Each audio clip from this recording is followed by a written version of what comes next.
Okay. Well, welcome everybody to the 8th 4M Micro Monday meeting. We're going to do this a little bit unusually from how we normally do.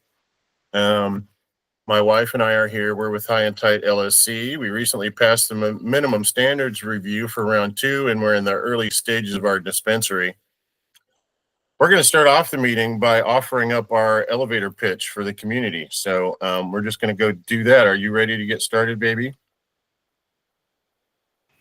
Sure. Okay. Hello, everybody. Hello, my name is Idol Hawkins. My husband David and I are opening a dispensary in the Kansas City, Missouri area that will have some unique products and services, such as high-quality cannabis products and private meeting areas. According to our research, the cannabis industry produces a lot of waste, leaving customers concerned about their environmental impact. We are going to solve those problems by opening up a boutique dispensary. We will have the very best high-end products. We will offer private consultations by appointment to customers who may not want to discuss their cannabis needs on the sales floor packed with strangers, even catering to the needs of our veterans. We will have an amazing recycling program that no one other dispensary has. We feel like we have an advantage in a booming business area. The experienced team we're building, the high-end product, and a commitment to sustainability are going to position us for rapid growth and profitability. If you like the stuff that you just heard, here's my business card. Please follow up with us, and I'd love to do a business plan presentation for you. So, yay, that's it. I'd like to hear other people's business plans as we progress later in the meeting during community time. Let's see. I didn't see Scott Wood on the call. Is Scott on the call? Scott, are you here? Oh, he is here. Hey, Scott, are you here? You got your microphone on? I am, yes. Okay. I was wanting to ask you if you had made any progress. I knew you were trying to get somebody as it lined up as a guest. Have you made any progress? I have not been able to find an attorney willing to go on and kind of chat through some of the securities. It's a very niche subset of the rules in terms of who you're allowed to raise capital from, who you're allowed to solicit, how you're supposed to solicit, and I think a lot of people have the connotation that those agreements are in place to when things work out, but there's also a lot of circumstances where business relationships don't work out. So when you're crafting those agreements, make sure you take into account risk factors and other things to protect yourselves and to protect your business. Okay, awesome. Okay, well, we'll still try and follow up to see if we can get somebody to talk on that subject, because I know that's of interest to the community. I'm going to ask again for help with the calls. So if anybody's interested in partnering with me doing co-hosting duties, that would be great. A video editor for YouTube, just some real simple stuff like trimming it for time and maybe putting an intro and outro on it, and somebody to help with the newsletter that I send out, that would be great. If you stick up around until the community discussion time at the end of the call, I want to offer up my opinion about the comment that's been floating around about this Missouri Microbusiness program being set up for failure. Next up, we have Leslie, the Chief Equity Officer for the DCR. She will speak to us about various topics, and when she's done, I will ask her some questions that were presented by the community. And if we have time, Leslie agreed to do some Q&A with us. However, she has cautioned me that she will not answer questions about any of the revocation stuff that just happened recently. Additionally, she has reminded me that she is not a compliance expert and may not be able to answer all those types of questions on the call. And one last thing, I want to ask everybody to mute their microphones and allow Leslie time to finish her talk. And if you have questions, please raise your hand and I will try to get to everyone in the order that the hands were raised. So Leslie, please take it away. Thank you, David. Thanks, everyone, for allowing me to come and talk to you for just a little while tonight. That was quite an intro that I am coming in on the back of the micro business program and set up to fail. Wow. Okay. So I'm going to talk a little bit about myself and then a little bit about what I do as CEO. And then maybe we can answer some questions and maybe get everybody feeling a little bit more positive about the microbusiness program. My name is Leslie Turk. I started my current role as Chief Equity Officer for the Division of Cannabis Regulation in July of just this past summer. I've been with DCR over a year now. I began by working as a team supervisor for the Business Licensing Services Unit. So I was a part of the first round, and I do recognize a lot of names that I see on here. I was part of the first round of microbusinesses licensing, doing the minimum standards and eligibility review. So I was pretty well prepared with the processes as we started the second round.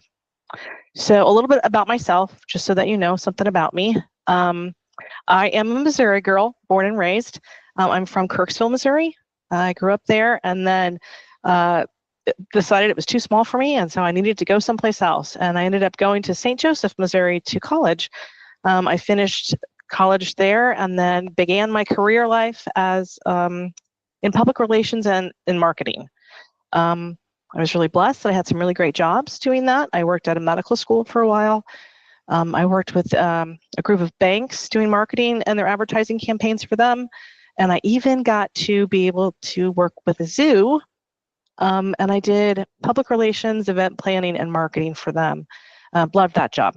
But, you know, life happens and things kind of moved around. And I ended up living in Columbus, Ohio for a little over 20 years.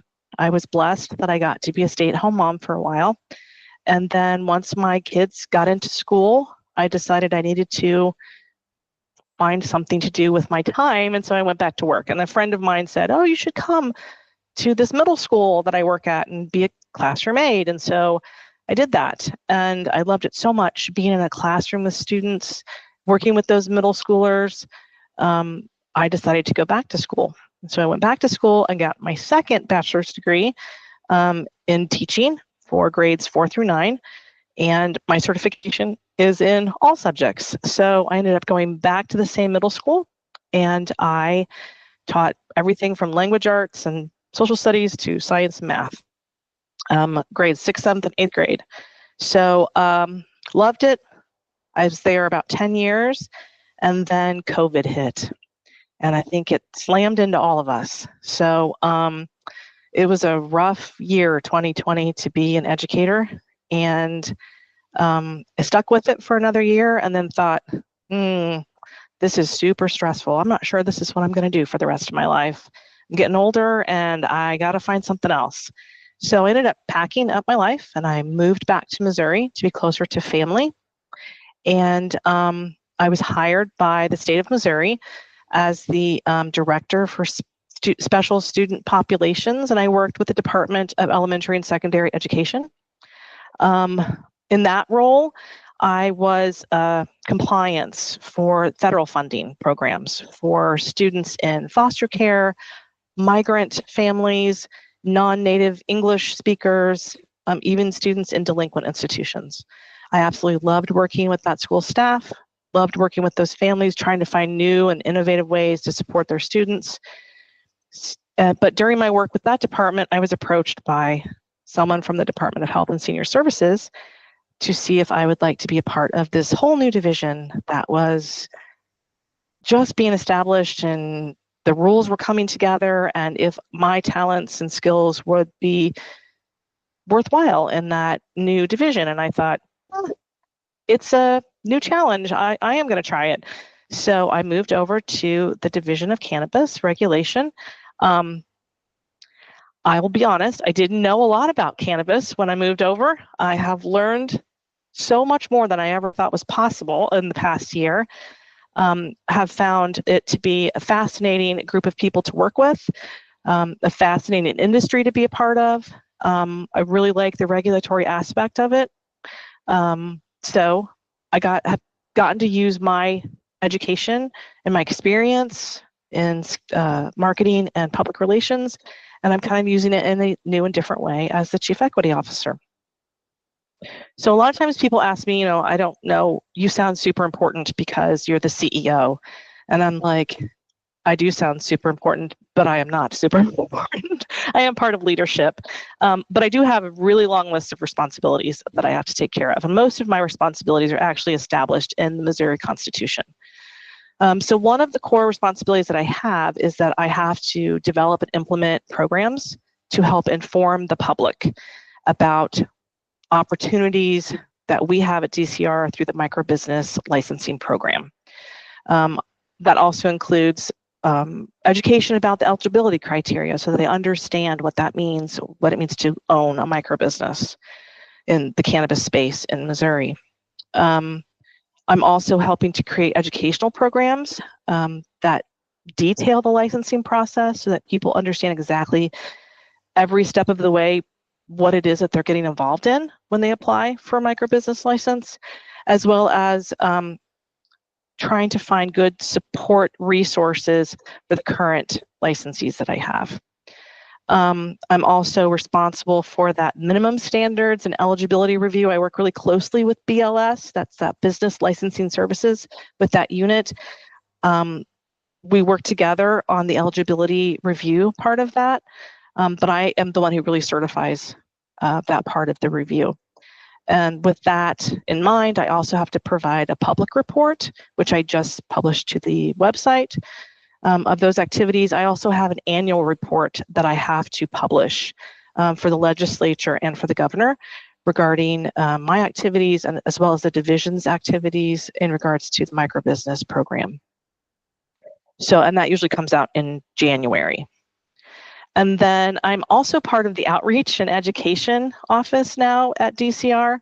So I am helping right now to develop educational opportunities for microbusiness licensees, but also for our regular licensees and also for the general public. I'm invited to speak at various industry and sometimes community events across the state. And I also respond to any media requests that we have that come through our office. One of the parts of the job that I have discovered that I really absolutely love are on-site visits. So my supervisor and myself go off on little trips around the state, and we get to visit actual facilities that are working in the cannabis industry. And I think it's a fascinating experience to have. I get to build relationships with those people. We listen. We are not there as compliance. We're not checking up on anybody. We're just really visiting and listening. We want to hear about their successes, and we want to hear about what's not working for them. And we do take all of that back then to leadership, and we do have discussions about that. So I have visited both of our commenced wholesalers for the microbusiness. I have two right now, and we got to visit both of them, and I'm just really excited about the passion that everybody seems to have, and the excitement and the drive, the enthusiasm and the drive to really make this program successful. I know there's some grumbling about it, but I know David and I talked about this earlier today, like we're all dependent on each other and we're all working together as one big microbusiness family because we all depend on each other to make this a truly successful program. And I really, from my own perspective, feel it can absolutely work. I know that leadership at DCR believes this is absolutely going to work. We want it to work. We can see a future for microbusinesses within Missouri. So, okay, that's kind of me, just in a really quick little nutshell. And then David, if you want to give me those questions, I'm going to do my best. If you don't understand something that I say, please, when I finish the answer, like you can raise your hand and say, whoa, what was that? And I will do my best to explain as plainly as I can. Did you want to speak to the upcoming meeting? Oh, sure. Well, yeah, I was going to add that at the end, but yeah. So we have a microbusiness welcome meeting that's planned. It's on November 13th. This is a mandatory meeting for round 2 licensees. It is open for round 1 licensees. If you would like to attend, you're not required because I believe everybody attended the first meeting last March. So you're covered, you're not required. Round 1 licensees if you're on here. Round 2, this is a mandatory meeting in person. You have to come to Jefferson City to be a part of it. The registration is currently open. If you did not get a registration form, you can let me know and I can see if we can make sure that you got the right email. But this mandatory meeting, the main focus is compliance. So you're going to hear from the different units and sections within compliance and how to move forward as you're looking towards, we know you have those 2 years to get yourselves ready for operation. Obviously, there have been a couple that didn't need 2 years, so I think it's possible that you could do that much more quickly, but you do have those 2 years in order to really understand what has to be put into place. And this is a great meeting to ask lots of questions. And I know we've kind of changed things up just a little bit based on the last meeting that we had. So we can make sure that everybody gets the information they need. Well, I agree with you. It must be fun to go around and visit the different places and see the different success stories. And we as a community are really proud of our 2 facilities. They're up and commenced. Yay. Okay, so here's some questions that the community posed for Leslie. First one, this is an interesting question. How will the state handle the majority owner passing away and leaving the business to children or heirs? I think many people build businesses to leave behind, and there's no guarantee that children meet the requirements at the time of passing. So I do agree with you that I think microbusiness licenses are special in the fact that it is a way towards building generational business, and to be able to pass that along to children or other people within your family is really important. So this situation has actually happened before, even with regular licensees. It's happened where someone has passed away and then we have to work with heirs and how to set that up and how we're going to move things around. And so it's not unusual. So we do kind of have a process already in place, but I know that microbusinesses are also very unique in the fact that you have to meet eligibility criteria. So number 1, DCR is going to do this on a case-by-case basis. So I'm going to kind of give you a real general answer.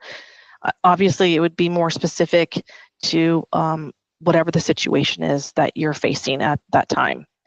So the first step that I would suggest for anybody, if you ever have a question, a concern, I don't know what to do next, is to really know your business licensing specialist, your BLS specialist that's assigned to you. That person is a fantastic resource at DCR. If they don't know the answer to something, they're going to find it for you. That's part of their job. They know everybody in the office and they know who to go and ask questions of and who to try to get you connected with. So they're really going to be your best resource at DCR. So I would contact them first. I would explain the situation of what is happening. That BLS specialist is going to ask you some questions. The reason that they're going to ask some questions is because they need to understand the current ownership structure and what that ownership structure is going to look like in the future. Because there's a possibility that a business change application would have to be submitted in order to change that ownership. Now, with that being said, there are some things that are dependent on what's actually happening. So DCR defines owners in a microbusiness license as those people who have interest, either financial or voting, either one or both, that contribute to the eligible majority for ownership. Those individuals are the ones that have to meet eligibility criteria. So when you first applied and you had to put into the application ownership percentages, you also had to mark whether or not it was contributing to the majority. If you mark, yep, I'm contributing to the majority, yep, then you had to also select an eligibility criteria. That's not going to be any different if the majority owner has passed away. The heirs would have to then also meet one of the eligibility criteria, but your BLS specialist at that time would probably be a better resource at handling how this is going to move forward. So if you want to know more about ownership issues, ownership, business change applications, you're going to hear me say this several times tonight. I need you to know a couple of things. I need you to read Article 14 of the Missouri Constitution, and I need you to know those DCR rules and regs. You need to have a copy of them. If you don't worry about it. They're online. You can look at them online. They're on the website. For those of you who are coming to the welcome meeting, I'm going to hand you a copy of those so you have them in hand, printed out for you, and you can highlight them and mark them up during that day and circle things that I got to ask the question about this, but you will have your very own copy of that in hand. But it's really important that you know what's included in those so that you understand what you are responsible for as a licensee. The other thing is, I am going to suggest if you're really still not comfortable with how things are set up, and you think, well, there could be other possible issues surrounding if there's a death or if there's an inheritance issue, I would suggest that you contact an attorney and help you plan for that type of scenario. Okay, awesome. We're getting kind of close to your time, so I'm going to try and zoom through these last questions as best we can. Okay. Because non-commenced microbusiness facilities cannot submit packaging approval requests, we very well could find ourselves in a situation where we have a crop grown, processed, and ready for sale to the market, but we're still waiting on a very lengthy and arduous packaging approval process. Is there any way the department can give us relief so that microbusiness folks going through commencement can submit their packaging approval requests at the beginning of the commencement process, or perhaps even earlier? Or perhaps another method to submit packaging approval requests outside of metric? All right, so I'm going to try to zoom through this too pretty fast. You are correct in saying that a non-commenced microbusiness facility cannot submit packaging for approval right now. Okay. Once you submit that commencement inspection, if you time things right, it works pretty smoothly. Once you send in that commencement inspection request, you can immediately, you're then qualified to be able to take the new business training through metric. Once you finish that training, then you can apply to DCR for access to metric, and you can immediately submit your final items for approval and packaging and labeling. With that being said, I highly suggest that you start now. Start designing packaging now. If you're not sure what to put on the package, there is a packaging and labeling guide. It's a little dated. They're trying to update it right now, but it's still a great resource. It's on the website. I also would say pick up the phone and call the packaging and labeling team. They are fantastic. They're fantastic to work with. They're able to answer questions. They can even do some previews for you and say, hey, this package looks great, or this package isn't going to work, and this is why it would not be compliant. They're really good. If you can get some of those pieces in line before, so that when you get that metric access, you can immediately submit those for final approval. But you got to wait until you submit that commencement inspection request. I did go to compliance leadership and ask them, like, can we be a little bit flexible with this? And they're still thinking about it. So at least I put the bug in their ear, and I'm hoping I can get an answer from them sooner rather than later. I know that there's been a lot of complaints about packaging and labeling. I don't think anybody in microbusiness has had any issues with them yet, because I don't know that they've had a lot of submissions. I'm sure you've heard complaints from regular licensees. It's just how it is. I will tell you, it is not a lengthy and arduous process.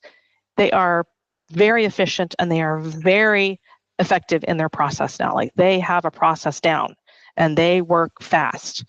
I know it doesn't feel like it sometimes for regular licensees, but we're talking about sometimes hundreds, thousands of submissions. And so they're trying to work through them as fast as they can. So they've never missed a constitutional deadline of 60 days. So you're guaranteed to have that within 60 days. Again, with that being said, you can start working on that process now by designing your package. You should not be in the situation where you have plants that are ready to process and ready to be, product is ready to be sent out and you're still waiting on a package design. Like you guys all know, you can't grow and produce anything until you're approved to operate. So you can get some of those pieces in line and ready to go as soon as you have metric access, and then they can be working on approving those while you're in the middle of plant growth. Awesome. I thought that was a very thorough answer. Thank you. Mm-hmm. The next question was a very lengthy question that I summarized down into one sentence. Okay. How does the DCR work with licensees regarding rule violations? Okay, so I know that this question generally, like more specifically, was about the statewide recalls and some of the issues that they were having with that. And there's some microbusiness concerns that large recalls would be a problem. So let me tell you a couple things. Number one, DCR does not take product recalls lightly. It is not the first remedy that we use to solve issues. The recent product recalls were all about ensuring public health and safety. That is the goal of DCR. It is the goal of the legalized cannabis program in Missouri to provide that safe product to Missouri citizens.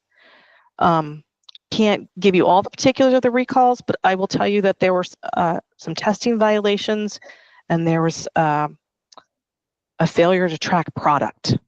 Those, again, are responsibilities of licensees. And I think we can agree, like those things help protect the health and safety of Missouri citizens, right, of our consumers. So we want to make sure that the result of violations that may end up with an unsafe product, that we don't take that chance. And as a result, sometimes product recalls are necessary. Now, is that the first step? No, that is not the first step. There is a multi-step violation process that is detailed in the DCR regulations. Product recall is actually pretty rare for us to use. I know a lot of people are like, well, I don't think that's true. We've had a couple. We have had a couple recently, so it does feel like, oh my gosh, that's happening a lot. It's not happening a lot. We try to work with licensees on non-compliance issues. There is a step-by-step process that you go through, and you work very closely with the compliance team for remediation. We're not going to vary that violation process for microbusinesses. It's still your responsibility to know the regulations. It's still your responsibility to remain in compliance. That's your job to do that. And I'm just going to tell you what I used to tell my students in middle school. You know the rules. Abide by the rules. It's not difficult. You're all very intelligent people. You can read and know exactly what is required of you as a licensee.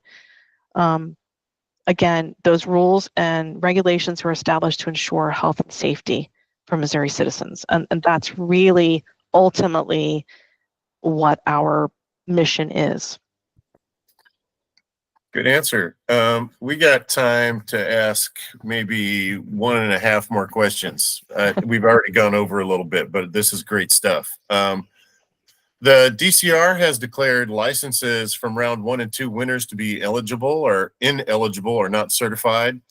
Assuming this will be a trend continuing into round 3, does the DCR have a plan to issue the remainder of any licenses that may be ineligible from round 3? If so, could you share details of that plan with the group? So we don't have specific plans in place yet. We're not required to do it the way we did it for round 2. We also discovered it's really hard It takes a lot of work hours, a lot of man hours to get through all of those reviews. So as we're looking forward, I believe we're just going to start adding additional rounds of licensing. That's not set in stone yet, but that seems to be like the plan that we're moving towards. That's very interesting. Okay, I had one other question that came in, and thank you for answering that, because there's been a lot of community discussion about what might or might not happen. Hopefully that'll put some arguments to rest. Yeah, I mean, we're constitutionally required to have at least 144 issued licenses. Right. Yeah. Yeah. The community was just wondering how you're going to go about that. Just wondering, watching what's happened so far with the licenses and assuming that's going to be a trend, how are we going to deal with that? So that was great. The last question that I got in was, how would you be able to handle with commencement inspection if somebody was requested in the next couple of weeks? Okay, so that's probably up to compliance. I mean, I know that compliance assigns a specific compliance officer to each microbusiness license. Has that happened yet? I don't know if that's happened yet for round 2, but I imagine they're probably in the process. I would tell you that I think it wouldn't be an issue for compliance to get people ready to go with commencement inspections if they're requested. It's a pretty quick turnaround for that. I think after talking to both of the licensees that have already commenced, they have glowing things to say about their compliance officers. Very helpful and very supportive. So please don't hesitate to contact your compliance officer. If you don't know, I can check when I get back to the office tomorrow to see if compliance officers have been assigned. If they have, I'll encourage them to reach out to everybody. If not, just be patient and they'll get them all assigned. Somebody, I think if we got time, I think this would probably be a quick one. Somebody raised their hand and asked, do you have any attorney recommendations? I don't have attorney recommendations. That's not part of what my job is. I will tell you, probably within the next couple of months, I am putting some business resources onto the DCR website. And there are options for businesses to list themselves as supportive in some way. I'd say ask other people, ask other microbusiness licensees, who do you work with? Who do you recommend? Who's been supportive of you? And then I would really highly encourage you to do your own research on those attorneys. Find somebody who feels like they're connected to you, that there's a lot of attorneys out there. I would recommend that to anybody, like in getting in any sort of situation. Like, do your due diligence, know something about them, know who they do business with, know what kind of law they practice. There's plenty out there. So I would encourage whoever asked that question to bring that question up again at the end of the call during community time. So yeah, there are some resources with some lawyers that we know that are cannabis friendly, I think, that are based in Missouri, which is one of my top priorities for trying to find legal representation. And I'm currently looking for that also. So that's something we could definitely talk about. Thank you so much, Leslie. You've been great. I appreciate all your time and all your input. And I hope you can stick around to the end of the call so you can get my take on that, the license program and how it's being set up. So yeah, I'm absolutely going to stick around. I'm happy to answer any other questions. You can always contact me through my email, and I'll be at the welcome meeting. So please come up and shake my hand and take my card, and we can talk about everything, or we can talk about nothing. That's what I'm around for. So I'm looking forward to that. So thank you so much again. Thank you, Leslie. Okay, so we're going to get ready for our next guest, Zed Clark, who is the National Sales Manager, and he's working to bring us some stuff here about the upcoming conference.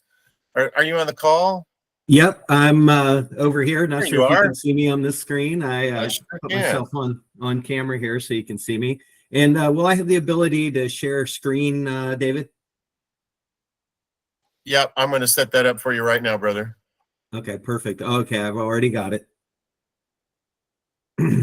Well, first of all, thank you all for giving me the time tonight to just get you a little more grounded in what we do at MJ Unpacked, how you can best plan your days and your trip there to get the most out of it. First of all, I wanted to thank Leslie for being here. That was great to get to see a little bit behind the curtain for me, because I know all of you are familiar with everything going on out there. But for me, I hadn't really got to talk to anybody on that side. So it was really great to hear her answer a lot of the questions. I also wanted to share just a little bit about myself before I get into this. I myself, as David mentioned, is the National Sales Manager for MJ Unpacked. But sales isn't really where I started. I was an entrepreneur long before I ever thought about joining cannabis. I wanted to join cannabis, but I didn't want to go to jail at the time. So I ended up selling every other herb under the sun except for cannabis, at least to the general public. And I had a natural food store in Ohio, started my business when I was 29. I sold it when I was 42, I guess, 43. Sold my business, went on to help a few friends with their businesses, and then saw what MJ Unpacked was doing for cannabis. And I thought, well, rather than me trying to start another business again, I'm glad all of you are starting them. I can help others who have already started their business with a trade event like MJ Unpacked. So I joined them. I'm based out of Ohio. Leslie, I heard you say you lived in Columbus for 20 years. I actually live in Columbus and have lived here on and off for probably almost 20 years myself. So who knows, maybe we saw each other in the grocery store and passed one day. But I did want to let you all know that Missouri does remind me a lot of Ohio. And it's very exciting for me coming from Ohio to Missouri to see what a Midwest state can really do in a cannabis market, especially depending on what states are surrounding it. We're in a very similar situation to Missouri and Ohio, where we're basically landlocked. We're one of the few states that's actually adult use in the region. So I wanted to really share our website, because everything I'm going to talk about, you don't even have to take notes tonight. All you have to do is see what's up on the screen. The only thing I might want you to think about as I'm going through some of the different ways that you can maximize your time at the event is, what are your objectives? What do you want to accomplish? Because that's going to dictate which workshops, which panel discussions you go to. It's going to dictate whether you spend time in the mixers, whether you spend time on the exhibit floor. Really think about what you want to get out of the event, who you want to meet. Just to refresh you, all of our attendees are licensed THC operators with the title manager or above. 61% are C-suites, so they're founders or they're owners. They're your peers who have been in the game a while, so you have a chance to see where you can potentially go with your business, how you want to grow it, and how they operate on a little different macro level, and where maybe you can serve markets that they aren't able to serve as well. Can they see my screen, David? I think so. I think you got to go click on the presentation button and then click what you want to present. Now they can see it. Okay. Great. So as I mentioned, everything that I'm going to talk about tonight will be on the website, so you can go back and check out anything that you want to upgrade to. That's where I wanted to start with.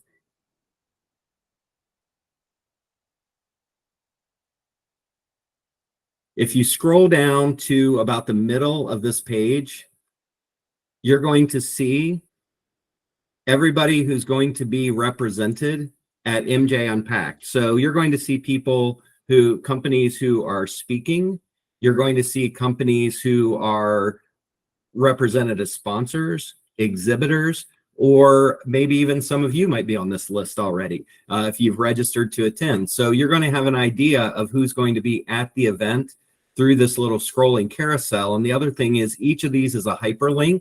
So if you're unsure of maybe what Coastal Herb Company is, you can click on that and it's going to take you directly to their website.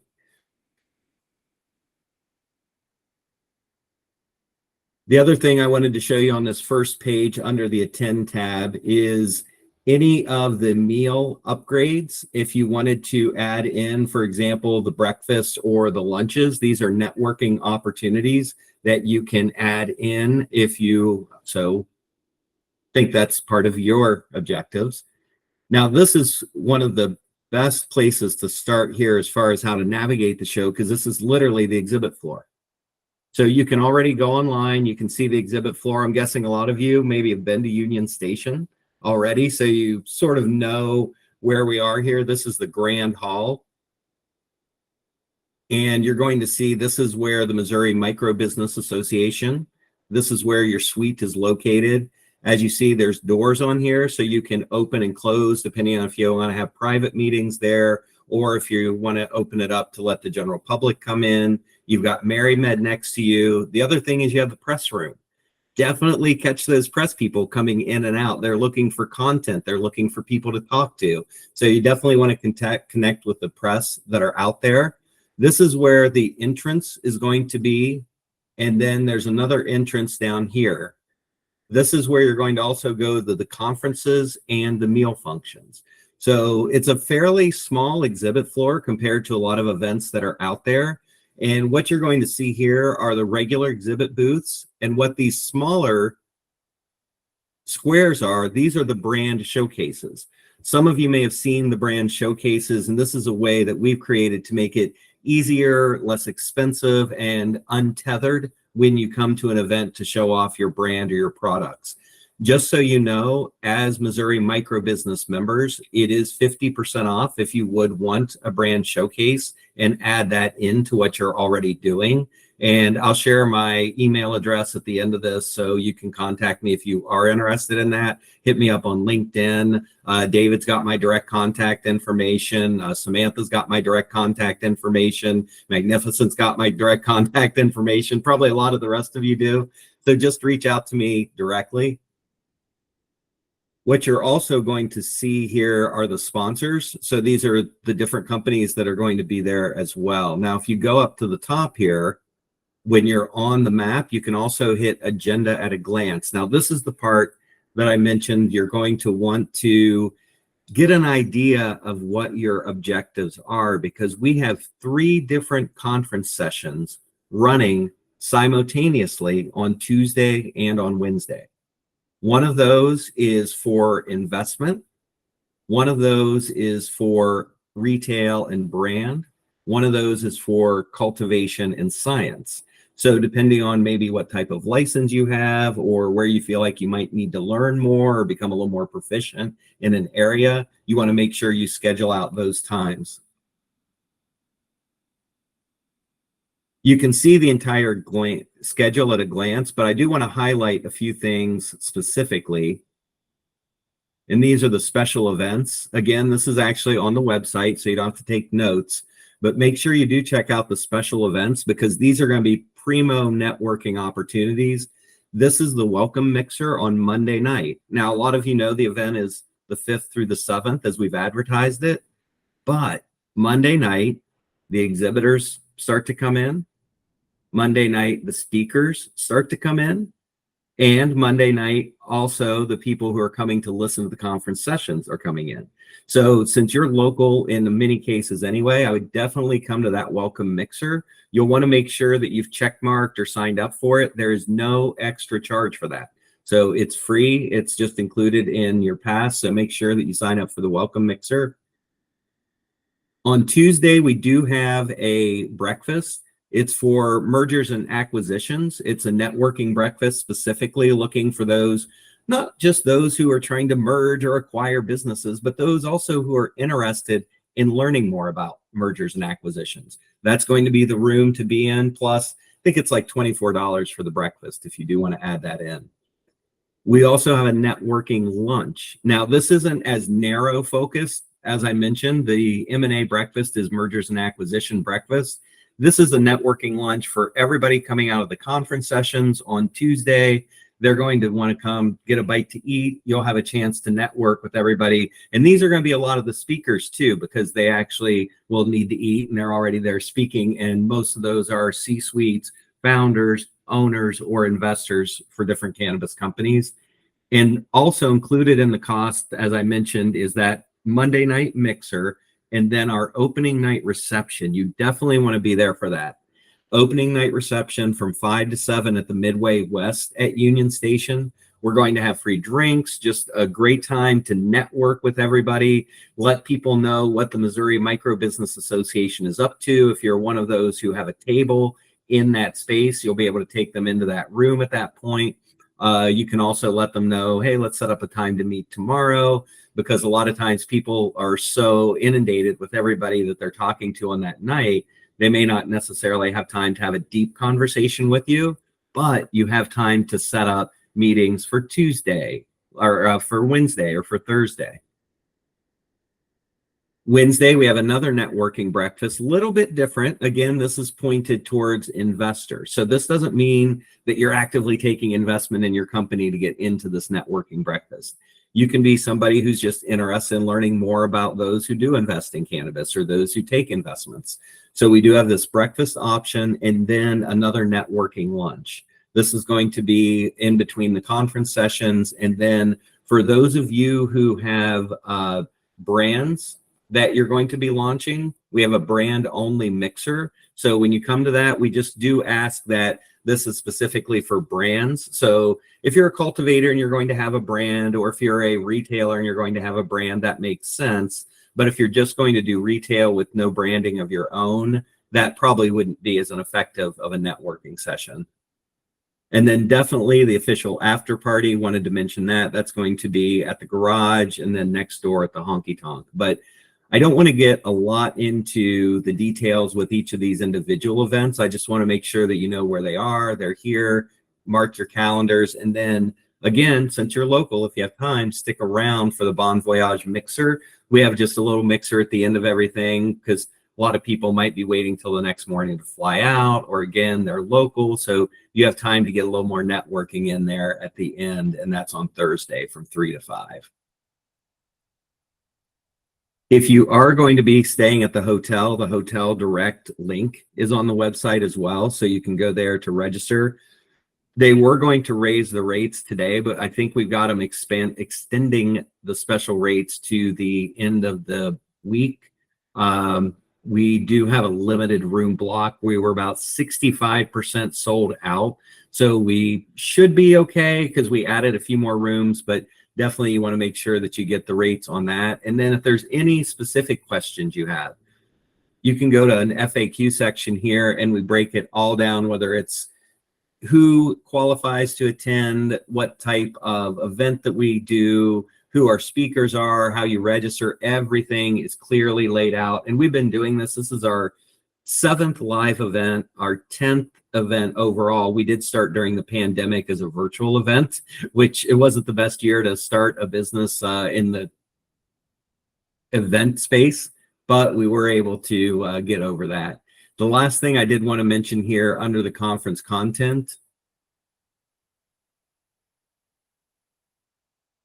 this is all of the content from our previous event. So if you want to kind of get an idea of what you're going to learn in some of these sessions, you can watch all of our educational sessions from our last event.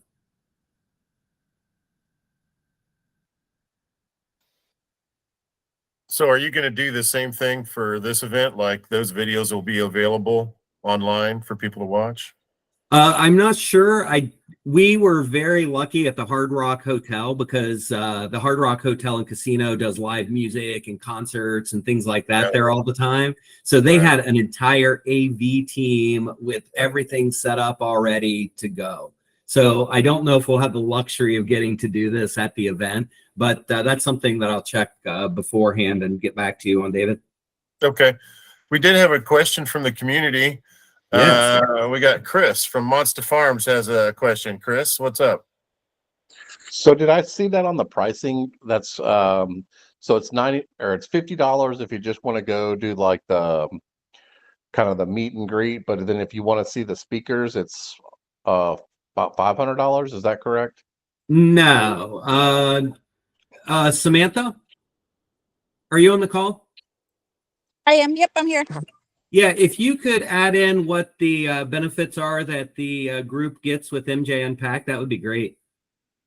Yeah, give me just a moment. I will pull up my list. Yeah, sorry to put you on the spot there like that. I just know that you work directly with George on that, and I just want to make sure that the questions answered there as far as what they get with the membership. Well, I meant Yeah. the pricing. So I can give you more specific on the pricing, but as far as what it covers is it's 50% off with the code for everything except for the networking events and like the luncheons and stuff. So if Yeah, we and just I wanna can hear go back to the pricing here for you, Chris. So if we just want to hear the speakers, like there was some speakers in there I really wanted to hear on genetics and whatnot, but then I thought, man, I got to pay $500 to go listen to No, them no, talk. it'll be $75, I believe, and that's for all 3 sessions that you get access to. Because you'll get 50% off. That's correct, Samantha? For the conference pass? Yes. So it's 50% off of your entrance and the conference pass. So $149 is what the conference pass normally would be, Chris, but it'll be $75 for micro businesses. Okay. And that covers all 3 sessions, both days. Hey, Samantha, do you have my cell number or my email or Shelly's? I can put you in touch with Samantha if you need. I can help you out with that, brother. Shelly said we've got Samantha's number. Okay. Okay. Yeah. Sorry, I didn't realize that. I was reading through my emails. Yeah, I have Shelly's email and contacts. Can you send us a link for that? Because everything I've looked at doesn't show that pricing. It shows like $475. Yeah, so you put everything that you want to do in your cart, and then at the end there's a promo code section. You put our promo code in that section, and then it'll take all of the 50% off of everything that it applies to in that moment. Okay, so we can just do the conferences for $75. We don't have to do the meet and greet. Correct. No, all of the extra stuff you can add on if you want. It's not required. Thanks. Awesome. Any other questions or anything? Awesome. Well, thanks so much. Zed, did you have anything else? No, I just wanted to thank everybody for your participation, and definitely as a former entrepreneur myself, I wish you all the best of luck. I know for a lot of you, this may not be your first business. It may just be your first cannabis business. But if it's your first business, definitely use all of the resources that are available to you, because there's some really good ones out there. I know just within MOCAN, within the DCR, sounds like, and then also as far as different trade events that are out there that do share their conference programming is excellent. I think what Magnificent Messiah just put a comment in the chat that was valid. Yes. Let's see if I can read it. Yeah, and I'm going to share the screen just. There was a different fee schedule depending on what license you hold. I think that was true. For cultivators, everything included, it was around $400. That included the expo conference and all the moving other events, I think. Yeah, I just dropped in the comments the pricing for those different. So retailers, it is less expensive. Cultivation is more expensive. I have the fee schedule put in the chat for you guys. Right. Cool. Right on. That's very helpful. Thank you. Thanks, Samantha. Okay. Well, thank you so much, Zed. Did you have any last minute stuff? Nothing else from me, but if there's anything that anybody needs, get my email or, well, I'll give you my email right now. If you need it, write this down. It's ZED, or I'll put it in the chat. That's even easier. I will send out a email after this, and I can include your contact information if you like, Zed. Perfect. I got it in the chat there too. Cool. Right on. Very good. That was you're a great guest. Thank you so much for that. I know a lot of people are really curious about the MJ Unpacked. I know I am. I'm planning on being there. So, and if you guys run into Leslie and Zed, I found them both to be very approachable and charming. So if you run into them, please run up to them and say hi. I'm sure they would love to hear from you. I want to we're running kind of late, but that's okay. I want to give 2 minutes to the MMBA. Samantha was just talking, so I'll let her go first. If you want to say something about the MMBA, I would like to give you some time on my call in the hopes that you would reciprocate for me some time on your calls or help promote me when you send out your emails like I help promote your calls. Would you like to talk? Yeah, absolutely. So we will be closing the MOCAN table registration here before too much longer, probably by, I'm going to guess by the end of week. And then, I will be sending out a reminder email about that at some point this week. And then on Wednesday, we have our marketing branding call from 7 to 8:30. We got some great guests and information, and we look forward to everybody who will be at MJ Unpacked, and we'll be sending out some kind of like survey thing to see who all will be there, and that way we can all connect and stuff. So look forward to seeing everybody. Also, I think I saw John Payne come on the call earlier. He has a really interesting call that he also provides free to the community. And he has some really good guests on. I've been on every one of his calls since I was invited to attend, and they're all very interesting. So, John, are you on the call? I am. Thank you, David. Sure. Yeah, and so tomorrow we have the second of our October meetings, 5 o'clock. And tomorrow I'm having on Josh Mitchum, who is the CEO of Clover. And before he was at Clover, before they won licenses in Missouri, he had operated in Colorado and Arizona. So he's been in the industry in some capacity for, I guess, about 12, 14 years. So been a little while. Got a lot of good experience, and he'll be on tomorrow and be able to share some of his insights. We also are still trying to confirm a vendor that we're going to have on. I don't know. We've thought we'd have it confirmed today, but we haven't heard back from them. So I don't want to. If it happens, it happens. But if not, we'll just have Josh. So. Right. Well, if Josh doesn't join and then you need somebody to talk, I'll be happy to try and fill in. Well, we should have Josh. It's the other vendor that we were. Oh, right. Okay. Yeah, but yeah. Then Gotcha. since I don't know if they're going to be on, I don't want to say who it is and make it sound Sure. like it's good or bad if they're not there. So Sure, no worries. Well, I'm sure it'll be an amazing call either way. So I'm planning to be there. I always enjoy and learn a lot on your calls. So I encourage everybody to be there. If you want to be on his list and you're not already, you can just email him. If you can shoot your email, and I send your email out in the newsletter when I send it out also, John, so that people will have it. yeah, I'll drop it in the chat right now. Perfect. Awesome. I was going to do a guided community conversation right about this time, but we ran a little long, so I'm going to skip that. And I wanted to offer my opinion about the comment, and I've heard people say it a few times, that's been going around about the Missouri Microbusiness program being set up to fail. And I thought it was worth mentioning, and I thought, especially with Leslie being on the call, it was worth mentioning with her here. I thought she might like to hear any community discussion that might follow from this. And here's how I feel. I wrote this out so that I could get my ideas down. And I think that saying that the microbusiness program being set up to fail is a defeatist comment that really serves no useful purpose.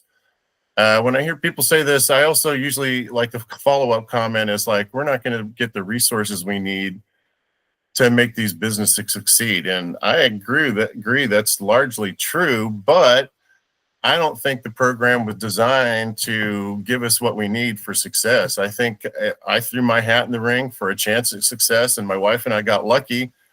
We won the lottery and passed minimum standards. We're doing it, and we have a chance, and that's really as much as I expected. And I think the state of Missouri has been very cooperative with me at every step of the way. I feel like people complaining about whether or not this program succeed or are just looking for a scapegoat to blame their problems on if their business fails later. And that's just not a good way to be thinking. I think a better strategy would be to focus your energy on something positive to improve your position and bringing success to your business and success to the microbusiness community at large.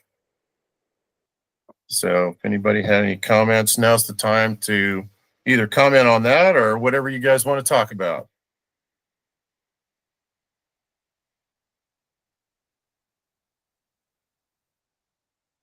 Any thoughts, Leslie?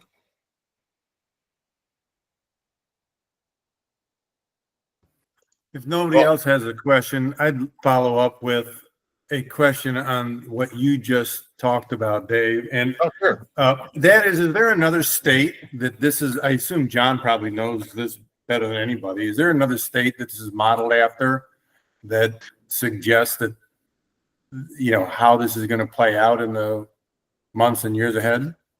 So we took bits and pieces from a whole lot of states, but there's not like one state that it's purely modeled after. But like a lot of the language around, like for instance, the position of the chief equity officer in the department, that's taken from New York. You know, kind of the basic idea of like micro or craft licenses. That is something that we've seen in like, you know, Illinois, in I believe Massachusetts. There's quite a few states that have done it now, but at the time, I think the main ones were California and Illinois that we were looking at there. So there are things that have been, you know, taken from other states, but I would not say that there's one state where it's like, you know, 90% that. So is there a state that you think most likely represents where Missouri is right now or will be? You know, I don't know if there's one state that I would say is a really good, you know, model compared to us. I think maybe Minnesota might be kind of similar in its setup, but you know, that's just starting. Like the applications have not been, nothing's been awarded there yet. But I think the setup is relatively similar in terms of the licensing structure. But that's probably the best one that I can think of. So yeah, it's a lot of this is still very new. I mean, I think Illinois was the first state to have craft licenses, and that happened in 2019, 2020. And then the awarding of those licenses was held up in court for 2 years. So this is you know, it started basically. Most of those licenses are just now getting started as well. And so this is all pretty new, regardless of what state you look at. Thank you. Good stuff. Thank you, John. I appreciate you chiming in. Does anybody else have any other community conversation stuff? Anything they want to bring to the table? Now's the time. I could go back to my previous thing. Let's see. Did anybody want to talk about the recent developments with the completion of the minimum standards review? I know that's a hot topic people have talked to me offline about. Anybody have any thoughts about that? Okay, all right. I think I was gonna do at the end of the call. I was gonna do a get to know Dave and Idle thing. So we'll do that right now. If nobody else has anything, I'm going to do a kind of a more personal introduction, and I can go over my resume. I'm not going to show it to everybody, but I can kind of read it over, and then we can do a quick question and answer session if anybody's interested in getting to know Dave and Idle a little bit better. Does anybody have anything that they want to bring to the table before we get into all that? No? Okay. All right. Well, I'm Dave. Most of you guys know me. I've probably talked to everybody here offline. I'm 58 years old this year. I'm an old man. I've served some time in the military. That was my path into getting the license. That was my qualifier. So I'm a former military guy. I was in the Army. I did 2 separate enlistments, and we'll talk about that later when I get into my resume. I've lived around Leavenworth. I've lived in the Leavenworth area for 25 years. been in Kansas for quite a long time. I grew up a lot of my youth, just me and my mom. I was an only child. I grew up in Colorado, Texas, Iowa, Illinois, and then Louisiana. We moved around quite a bit. Is there anything that you want to share with everybody about yourself? Idle Huckins?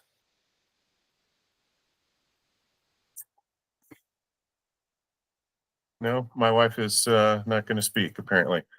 Okay, let me pull up my resume. I'll go over that right quick. That you might find interesting. Let's see if I can find it here.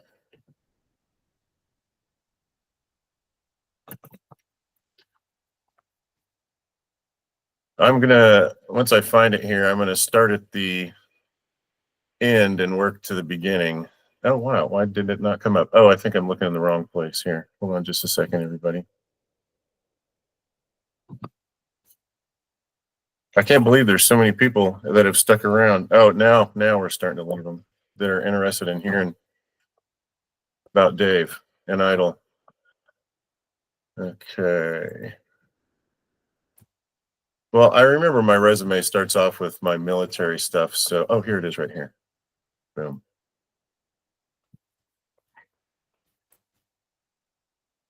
Okay. So this guy's, I'll give you guys a little bit better idea who you're talking to. I have numerous, they're all expired now, but I used to have numerous technical certifications from CompTIA. So I was an IT guy for a number of years. I was did two, like I said earlier, 2 enlistments in the military. So I actually have 2 honorable discharges. The first one I had was I was a combat medic, and I served in Germany during that time. I was actually in Germany when the Berlin Wall came down. That was interesting. I was out for 2.5 years, and then I went back in.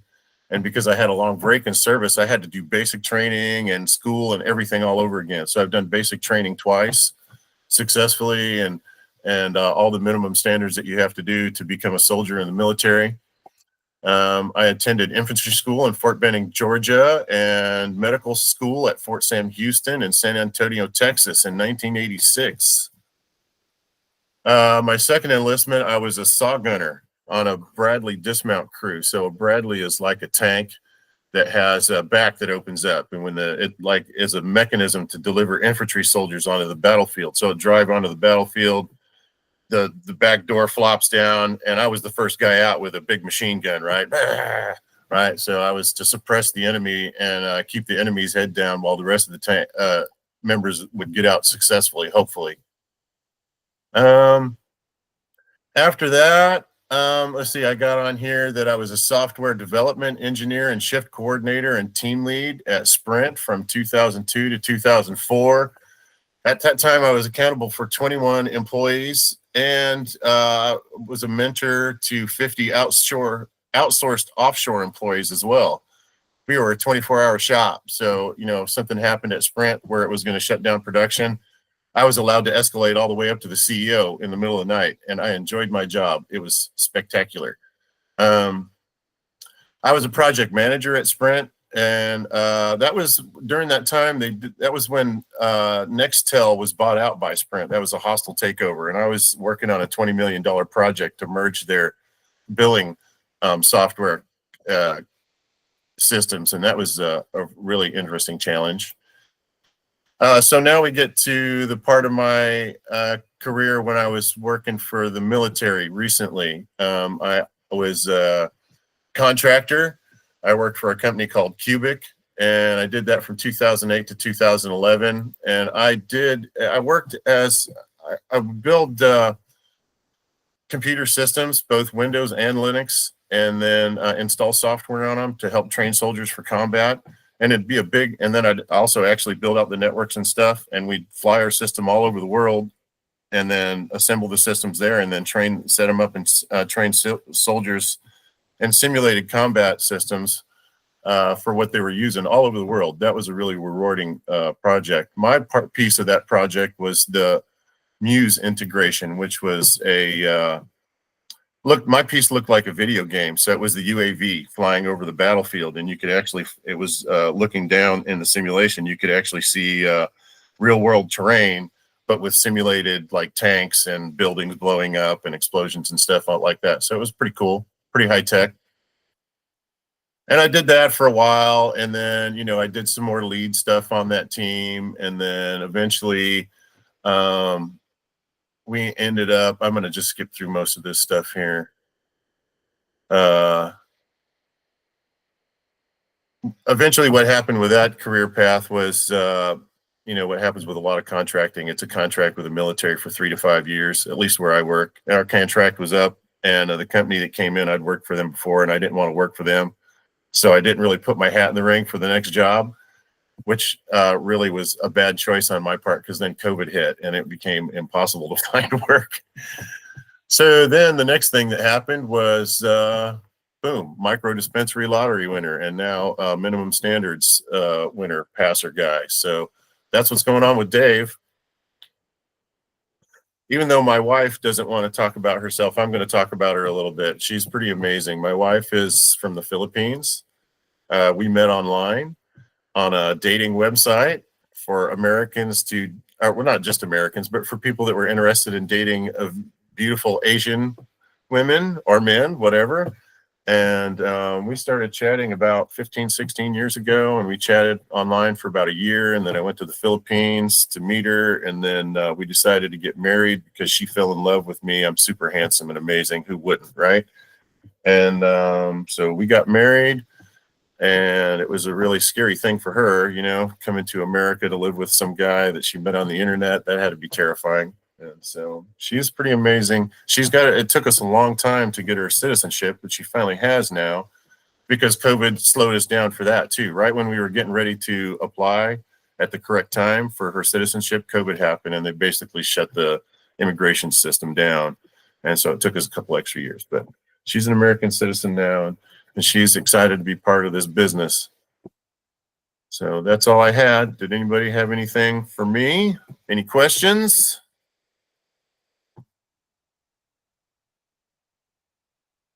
Oh, I was going to do elevator pitches. Does anybody have an elevator pitch they want to do? We talked about elevator pitches. Does everybody know? Does it? Well, give me a thumbs down if you don't know what an elevator pitch is. Okay. I don't have to go over that then. Does anybody have an elevator pitch they want to do?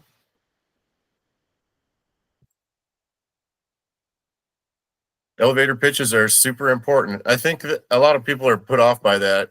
I think the first part of an elevator pitch is really just an introduction to who you are and what your business is, or what your vision for your business is. And then the last part of it's, you know, if you're talking to an investor, is, you know, an ask, or a partner, somebody you want to partner with, or a vendor or something like that, is an ask, you know, for reaching out. So I think at least the first half of the business pitch, everybody should have that, whether you're a dispensary or a wholesaler or whatever your business is. When somebody comes up to you and says, "Hey, what do you do?" I think that's the first part of your business, your elevator pitch. So, all right, guys, if there's not going to be any more community participation, I'm sick of talking about myself, and I'll let you guys get. Oh, what's that, Dad? So this is a really broad question that I don't know if there's a good answer to, but with all like the licenses in round 2, the ones that are pending, like being revoked, I was wondering if anybody has any ideas for something like, as a community, ways to prevent that in the future. I know that that might be out of our control, but if there is anything that we can do, because I know it like impacts my business, and I know it impacts everybody else's too. And so I just wondering if there's something that we can do to help or prevent that from happening, or anything along those lines.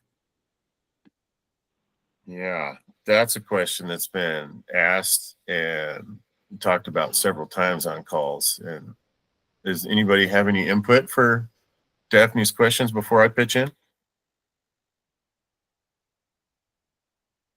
I think the general consensus is when that kind of stuff happens, it's really beyond our control.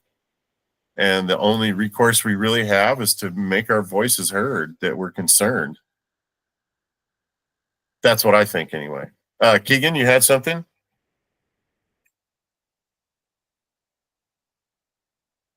Keegan, you're having audio troubles again, brother. I think if you're talking, nobody can hear you. No, I'm Oh, fine. I just there we decided go. not to ask. Thank you. Oh, okay, sure. Yeah, no worries. So, yeah, that's, that's kind of like we're just, I know it's frustrating because it feels like we have no control, and basically we don't. The only thing we can do is really, tell the DCR how we feel. And I'm sure I'm sure this is a concern of theirs too, I'm sure that when they see all these licenses come in that they feel are not valid for whatever reason, that's, they feel like, well, geez, how did that happen? We want to get these licenses out to the people that deserve these licenses. That's what I think anyway.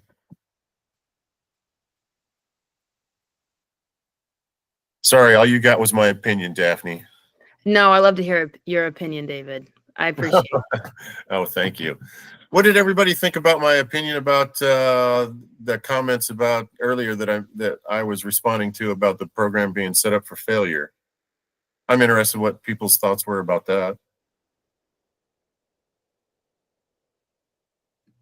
In my mind, it kind of goes hand in hand with all the licenses that were revoked, where like I know my concern, and I imagine other people's concern as well, is just people not getting, like there not being enough product to supply the industry. And so if there's no product, the dispensaries can't stay open. And if no dispensaries are open, the cultivators will have nowhere to sell to. And so with it being so circular and so many cultivation licenses not being given out, that is one of our concerns, is just, is there even going to be product to sell? Is there going to be any dispensaries that can physically stay open? Because I know there's a lot of dispensaries and there's more cultivators, but not enough to supply all those dispensaries with, the count and everything like that. And so that's, in my mind, I would love to help in any way possible to help people get open. I know I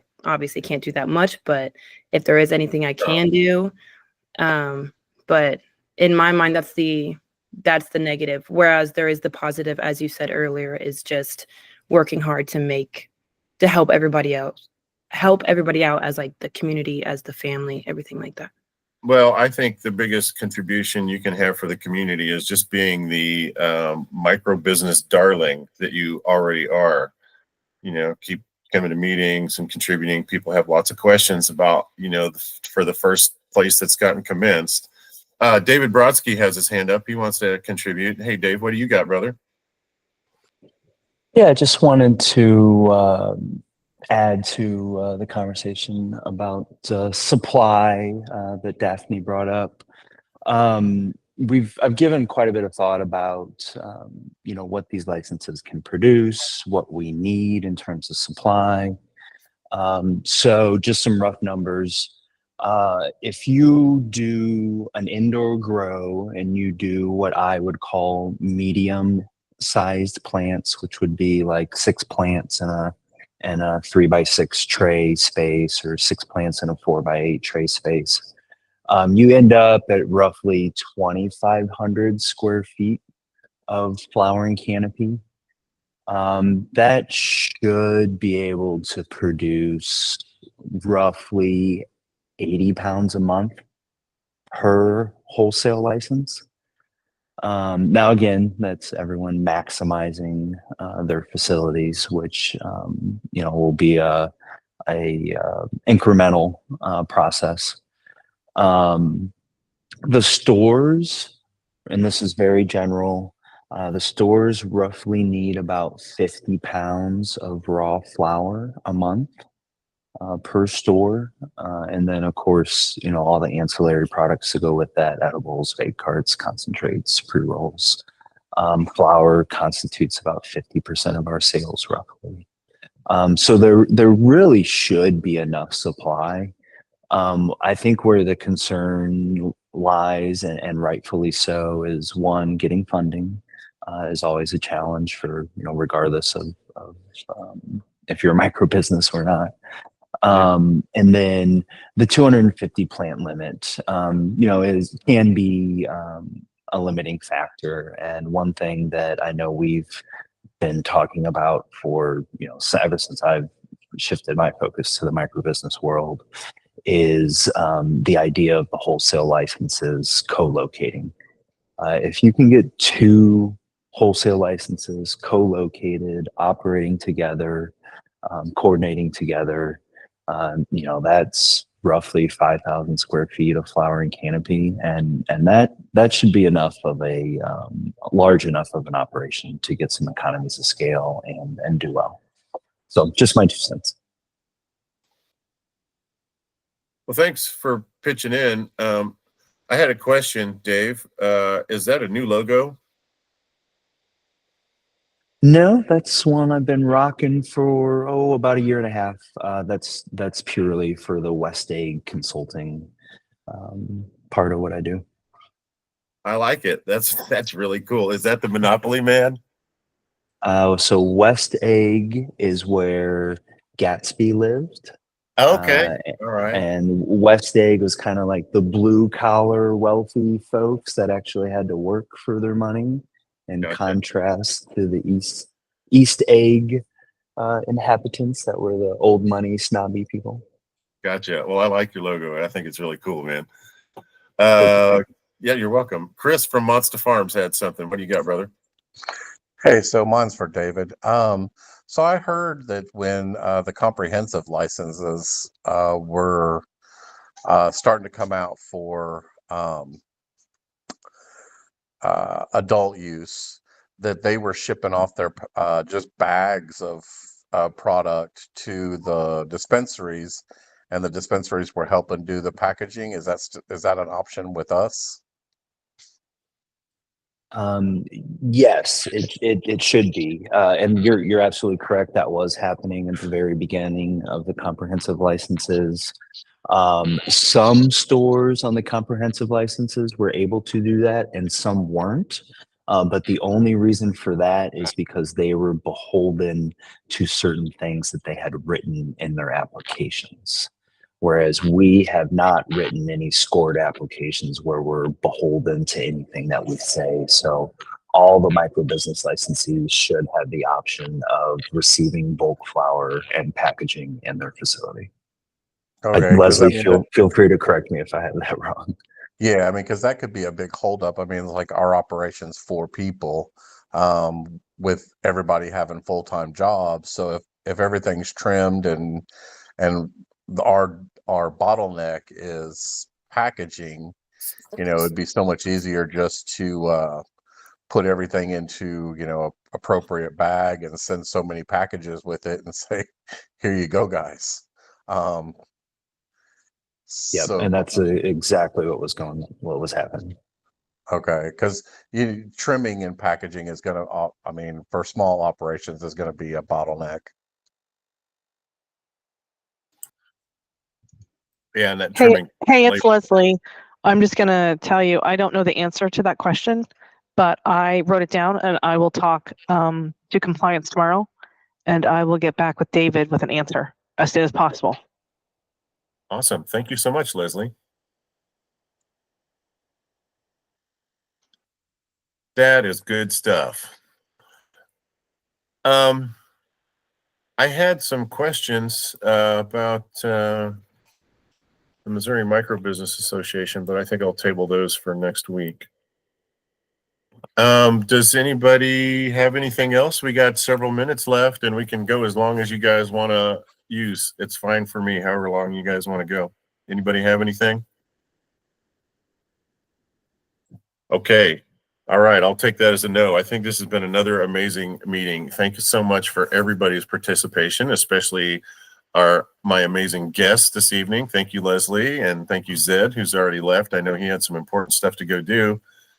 And everybody that participated, Samantha, John, Dave, Chris, Courtney, or I'm sorry, Daphne, and everybody. Thank you for everybody for all your participation. Thanks so much, everybody. Have a great evening. Thank you, David. You're certainly welcome.